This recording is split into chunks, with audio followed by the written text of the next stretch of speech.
Hello, welcome to Movie Humpers. My name is Bob Sham. Hi, I'm Angela. It sounds here may be dogs, and this month it is Noir Month. We're calling it The Left Hand Endeavor. Movies dedicated to, discussions dedicated to classic film noir. Under that Hays Code, though not all are. The foreign ones are not under the Hays Code, but most of what we're talking about is. And in the foreign ones, sometimes there's boobies. Well, we got a little nip. We got a little nip in one of the foreign ones this month, which is really exciting, real thrilling when we saw that. Sort of shocking when you see it. But today's movie is one, you had mentioned during Murder My Sweet what are bad noirs, right? Well, of course they made bad noirs, but we're watching the cream rise to the top over time. Absolutely. When I'm scouring recommendation lists, they're not telling me what the shittiest ones are. For sure. Apparently Ronald Reagan was in some really shitty noir back in the day. I'm definitely okay skipping those. But yeah, this is one movie that I really hadn't heard of until plotting this and reading about what some good choices would be this month. And this one is kind of a deep cut one to some degree. I think everyone knows about, The Big Sleep, Maltese Falcon, Sunset Boulevard. Those are kind of the bigger ones. But they don't talk about the setup very much. And this movie is very interesting, but a lot of it was, we're talking about the movie The Setup, directed by Robert Wise. Now, Robert Wise is an interesting guy, a very broad range of movies he's made. Looking him up, he is the director of the 61 West Side Story. Oh. He directed The Sound of Music. He was the editor for Citizen Kane. He directed The Day the Earth Stood Still. Oh, wow. Remember that movie, The Haunting, we watched back on... We didn't talk about it for the show, but we talked about The Haunting from 1963. Yeah. That's his movie. Ooh. And Star Trek, the first Star Trek The Motion Picture, which isn't actually very well regarded. It's like after the first one where that series seemed to really get going. But yeah, Robert Wise, he's kind of been all over the place. It's just a drop in the bucket of all the shit he's done over the years. And this movie, very loosely based on a poem of the same name by a guy named Joseph Moncure March. They bought the rights to the poem, but they changed so much shit that it's one of those things where, because the nature of the poem feels so different thematically, that you just really, while it is like the skeleton of it, you really got to look at them as two very different things, because apparently the poem, the main character is a black boxer, and the themes of the show and the reason why people kind of attack him have to do with race relations. The actual original poem is about race relations, and we do have black actors in this movie. One of the rare times this month where we see black actors and they're not singing a song or doing labor. But the young star is a black man in this movie. he is considered the bigger star there. He's the main eventer in this movie. You're talking about the character of Luther Hawkins, is played by James Edwards, and he gets some nice dialogue and he gets some good moments. He does. He's a good man, but I'll take him. I can feel it. Yeah, Gus, the trip's all set. I get a main go in Philadelphia on the 15th. After that, New York. Then I want to crack at the title.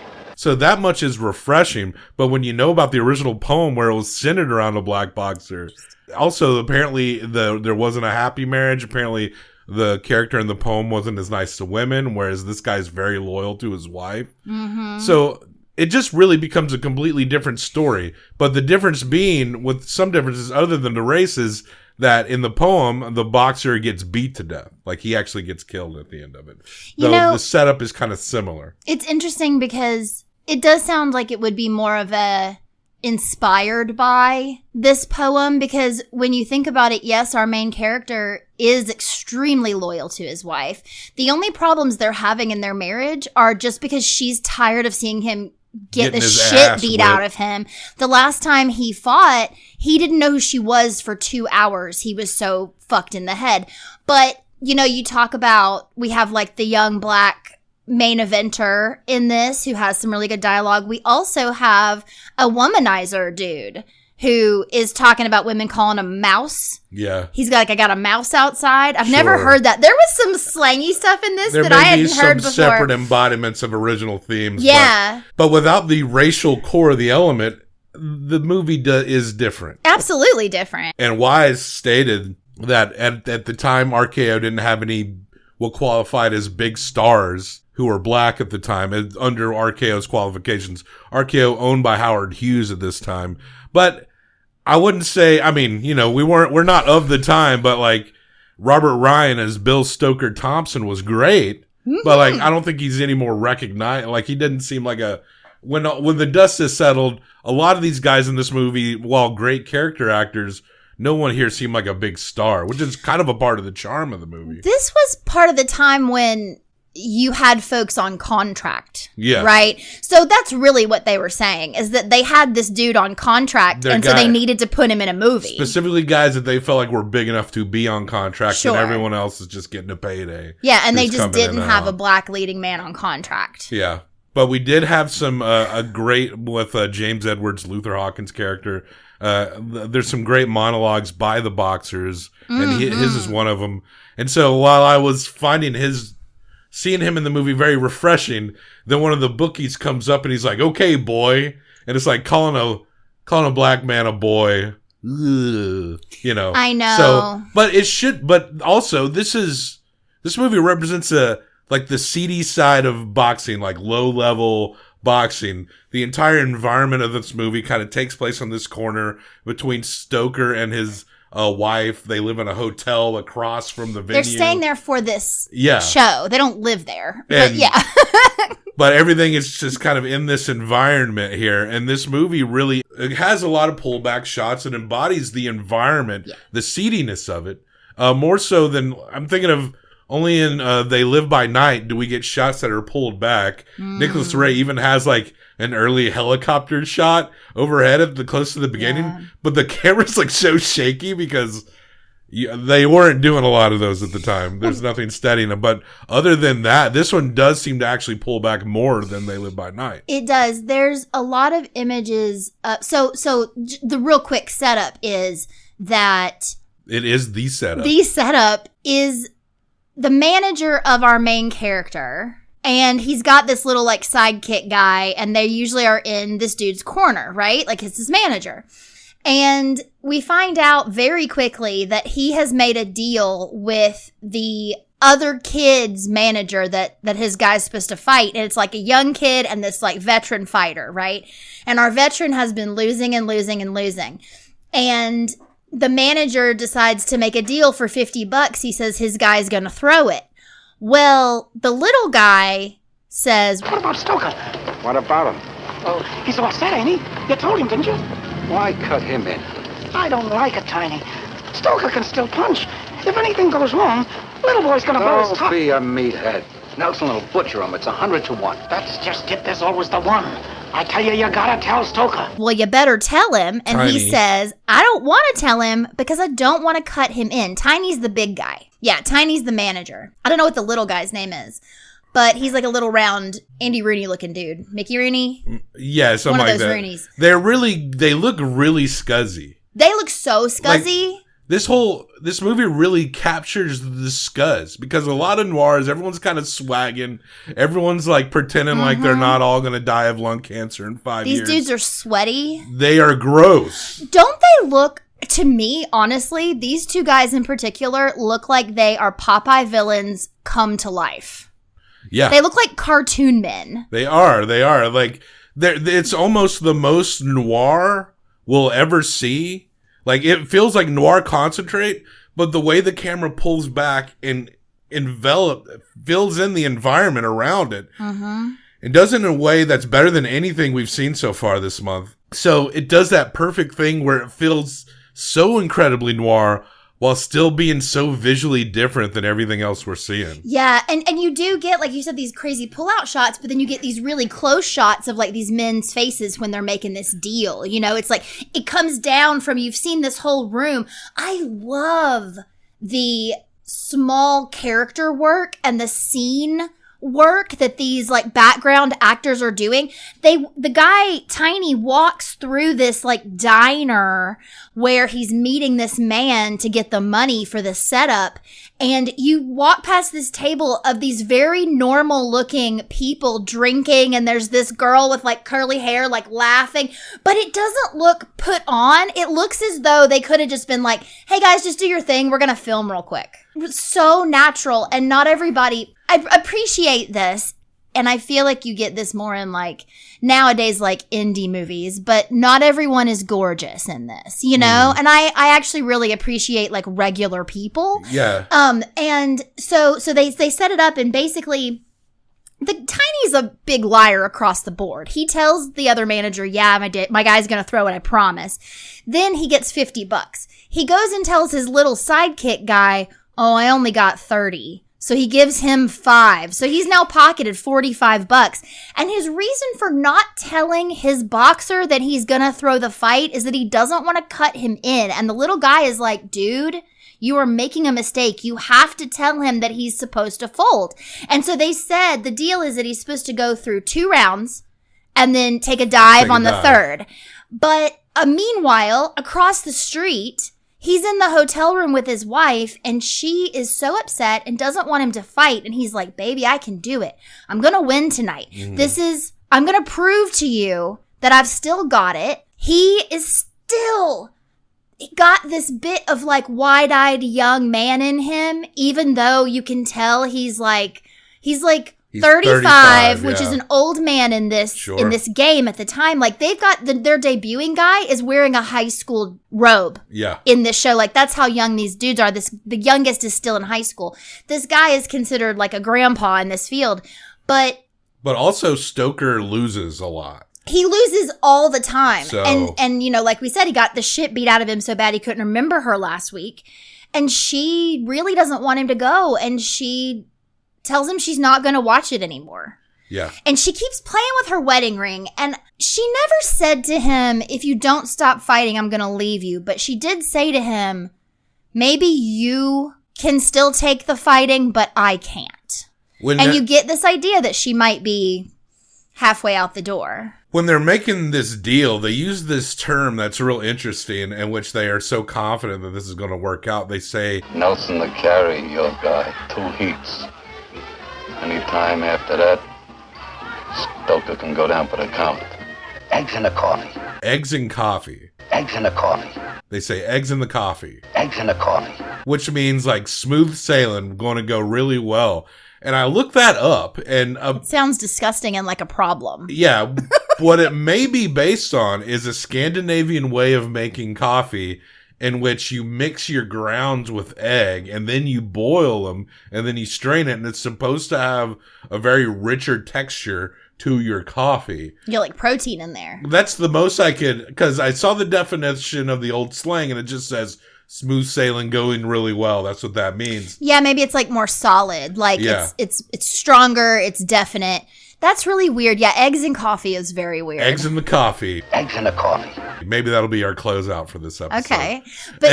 And also, I discovered another term called afternoon farmer, which I thought was interesting. Okay. Which is basically someone who keeps themselves busy with anything but proper work. And that's what I am. I'm an afternoon farmer. They would have called me that back then. I kind of love it. It would have been the definition of afternoon farmer, is me being so busy doing everything but anything that actually makes money. So, the wonderful pullback shots, and I know there's quite a few, but what really is great is by the time he leaves, and he leaves her this ticket, and she says she's not coming, he goes into the locker room. Right? So it's like basically been divided. Like you've got these guys who all seem to kind of know each other, familiar with each other, and then all the dudes they're fighting who they probably also know as well, but they're in another place. So you're not in the same locker room if you're going to have a match, right? So we're seeing like this one side of the night. And you've got your guy in there who's like bandaging up people. You've got guys like wrapping people's hands. It's such a small space. It's so interesting. But you keep seeing him look out the window across the square to the hotel room to see if she's turned off the light yet. Like, is she on the way? And she keeps looking out the window towards the building thinking, am I going to go or not? And it's just so interesting because, you know, he's having these different interactions and conversations. You've got like your womanizing guy. You've got like your guy who's been doing this so long and is still like, oh, I could still be the champ. I could still be the champ. Guys have lost a million times and then won. But he's just repeating himself and talking crazy. And the doctor looks at him ahead of time. And you kind of get the feeling that he's probably not really good to fight. No. But they let him. Yeah. And he gets his shit kicked out of him. He cites this guy that lost, and then became a middleweight champion. After his fight, when they wake him up, he thinks he's that guy. I love Audrey Totter. She's great in this movie because she's a very pretty lady. Yes. But she seems a little older, right? She seems a little like she's not like knockout stunner, but she's still a beautiful woman. And what lends to that is she does not smile until a good halfway through the movie because she's so upset. When she's at a carnival and looking at all the carnival games. She doesn't go to the boxing show. Like all of her scenes is essentially she's like, I'm going out on having some me time out on the town. But everything keeps reminding her. Yeah. And I'm going to go out onto the pier and I'm going to see all this. She's standing over an overpass and she rips her ticket. So you know she's never going to go.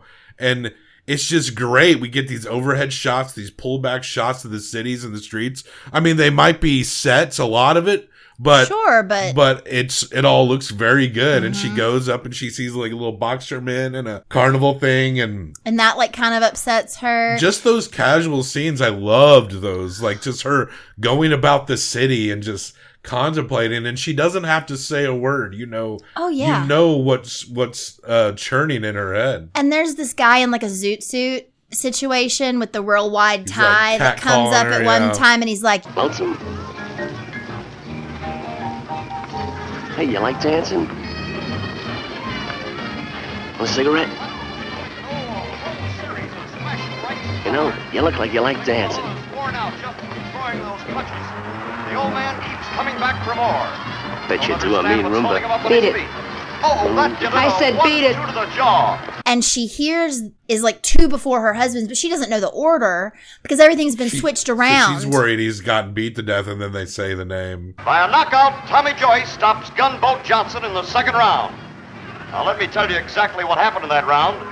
The bell, Joyce What's the came out matter? of the Ain't corner too pass. rough for you? Must have thought that last left hook of his had Gunboat groggy at the end of round one, so he just bored in, throwing everything he had. Too much for you, honey. Yeah. Because they don't know, you're but just a fragile it's truly female. Like every single person, like there's a girl at the carnival who gets her skirt blown up. Like everyone has such distinct moments. Mm. And then also like in the locker room, you know, we talked about our guy who's like the main event star guy. But before that, you've got the rookie kid who's in high school who's puking in the back.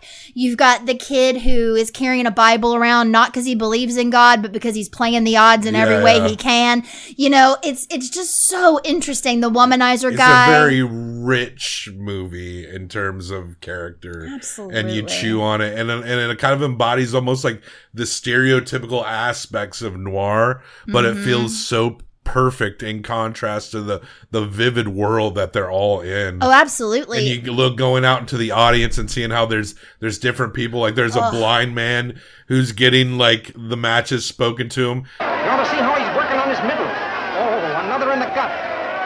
The ref's going to stop him. Let him fight. No, wait. He's going to let him go.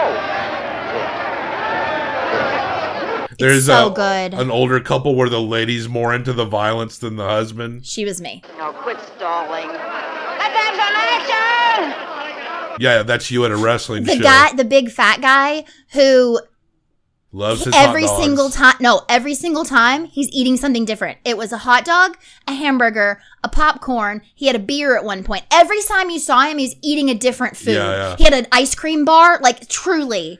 It was kind of amazing. And then we have this gangster guy played by Alan Baxter. His name He's is the little boy. They call him Little Boy. And his girl's name is Bunny. So he's the one that benefits from this setup the most. Oh yeah, because he's the one who has paid for this kid to win and our guy to take a dive. And the manager warned Tiny at the beginning that Tiny wasn't making a deal with the manager of this other kid. He was making a deal with Little Boy. And if Little Boy doesn't get what Little Boy wants, he gets real mad. Well, it's time for Stoker to step up and fight. And he's going against this youngster by the name of Tiger Nelson. Good name. And he's the favorite anyway. Everyone's expecting Tiger to get the blonde this win. star boy. And I love this. We get a 4-round boxing match. A 4-round. Yeah, because he makes it through the third because match. he's supposed to die, but he doesn't. And it's thrilling as hell. Also, they announced that on Friday as wrestling nights. Don't forget, Friday night is wrestling night. The Lithuanian Angel against the Mastodon.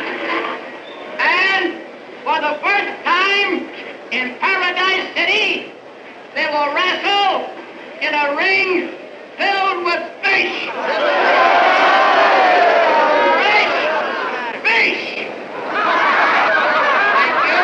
And they're going to wrestle in a ring full of fish? Of live fish. We would have gone to that show like crazy. 100. You know, I kind of consider any worked match almost like a pro wrestling match. Absolutely. So actually this match wasn't worked because one guy didn't know it was a setup, the guy who should know the most. But they're going through it and... But it was really worked because it's a movie, and it was excellently done. Apparently, Robert Ryan, who played Stoker, had experience in college, boxing You could tell. I mean, these guys knew what they were fucking doing. Tiger Nelson at one point slings like the boxing backhand, so there's like some little things that seem a little silly, but for the most part, it is successfully set up as this thrilling, like we were getting into this boxing match, it was like, oh shit, he's got him now. We figured, some bad shit was going to happen at the end, to contrast like the heroism that we're going to see in the ring, but we were still kind of enthralled with it. Absolutely. And he turned people in the crowd. Like there were people who were telling him like, just stay down. By the third time he stood up, that little old lady was up like, kill him, Stoker. Like everybody turned to be cheering for him by the end. It really was like an underdog story. And now he's supposed to drop in the third round, and he does not. And the Tiger Nelson guy is like really frustrated, and it fucks him up being so like thrown off that this guy's not throwing the match, that he takes some licks. It starts to become more of an even match. And so the third round bell ends and he sits in the corner, and then that's when they're like, look, we ain't got much time, so listen. You gotta lay down, Stoker. Lay down. Look, it's supposed to be in the bag. There's $20 extra in it for you, maybe 30. But I can stop him. No, you can't, Stoker, you can't.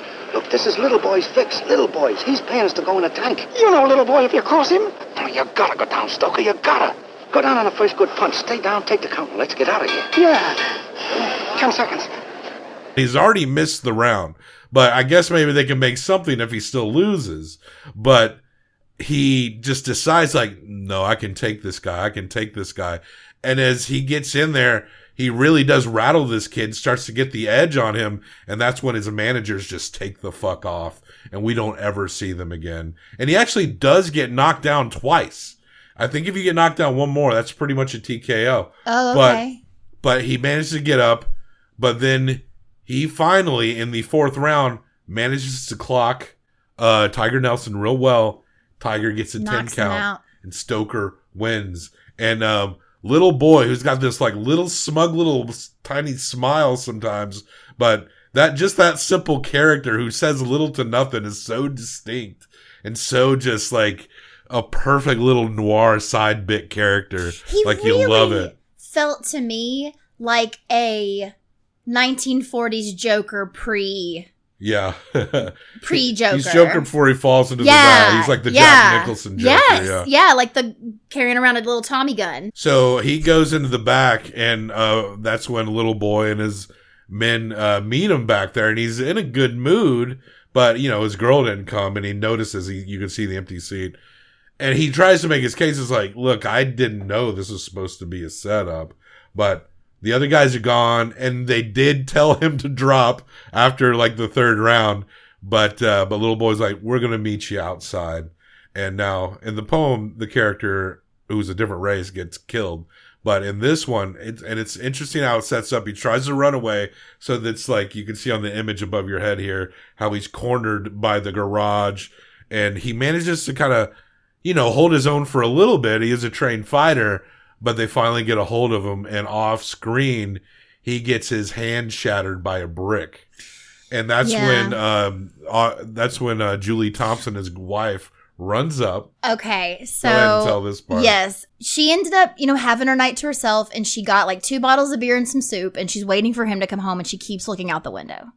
And then she sees him fall out of the alley, and she runs across the alley, and she's cradling him, and she says, "I'm so sorry I wasn't there with you." And he tells her he won, and he says, "They wanted me to lay down, but I didn't lay down." And then he's like, "My hand," and she looks at it, and he says, Julie, I can't fight no more. I can't fight no more. I know, Bill, but you won't have to. I can't fight no more. You won't have to fight no more, Bill. I'll make it up to you, darling. We'll get that cigar stand you were telling me about, or maybe even a piece of that fighter. Oh, it's gonna be all right, Bill. You wait and see. They crushed it good. That's when we find out it was a brick. He says, got it with a brick. And she's like, "It's going to be okay. It's going to be okay. I'll take care of you. We'll get our little cigar stand, or we'll open a little diner or whatever." Yeah. And he says to her, "I'm never going to fight again. But I won tonight." That's what it is. He finally says, I won tonight. I won. "I won tonight." And she starts crying, and she looks up and she says, We both won tonight. "We both won. We both won tonight."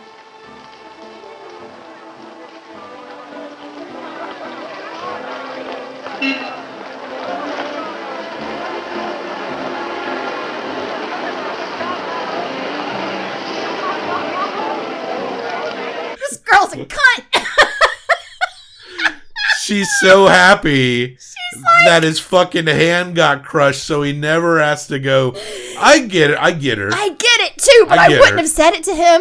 Maybe she you want to keep that to yourself, but she's just so happy. She's so happy. Was smiling. He's like, oh, he's ruined. I'm sorry. I don't care the circumstances. If you are like bleeding out in my lap, I'm not going to be like, "Gosh, I'm so glad that you can't do the thing you love anymore." Oh. I get it, but it was like, I loved it. This movie. I loved it, but it was also like, it surprised me. This movie's so good, and I love what it captures. When he's at first trying to get away from Little Boy's men, he's trying to make a different exit through the building, and it's these pulled back shots where he's going through the empty little arena and trying to make his way through.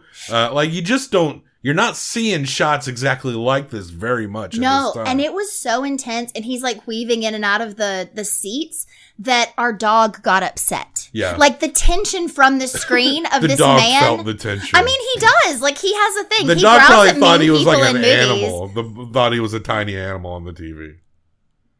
Okay, fair. But he does also growl at villains in movies. That's true. And so seems to he know was the like, villains something bad is happening right now. He does seem to know. He does. He's very smart. Well, he doesn't look that smart, but he's smarter than he looks.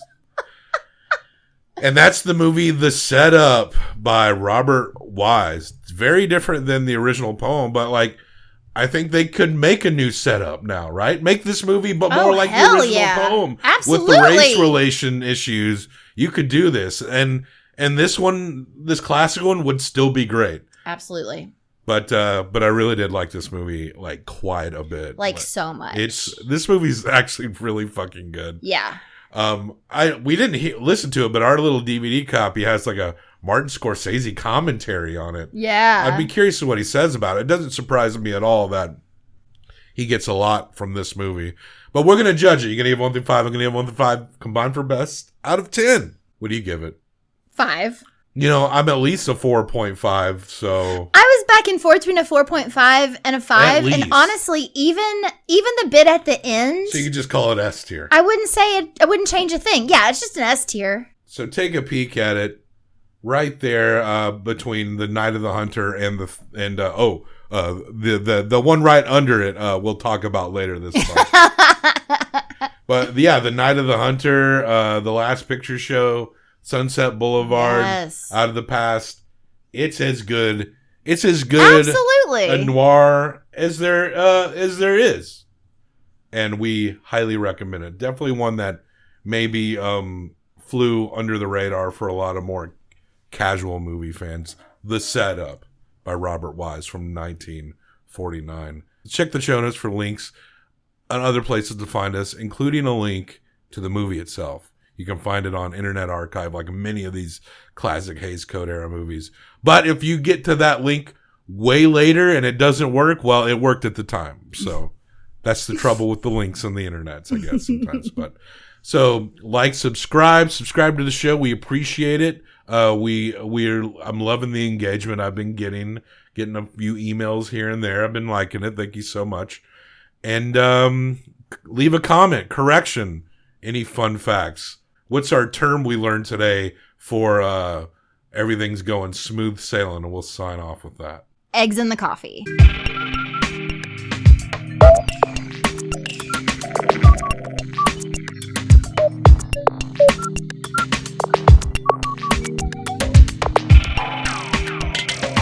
Eggs in the coffee.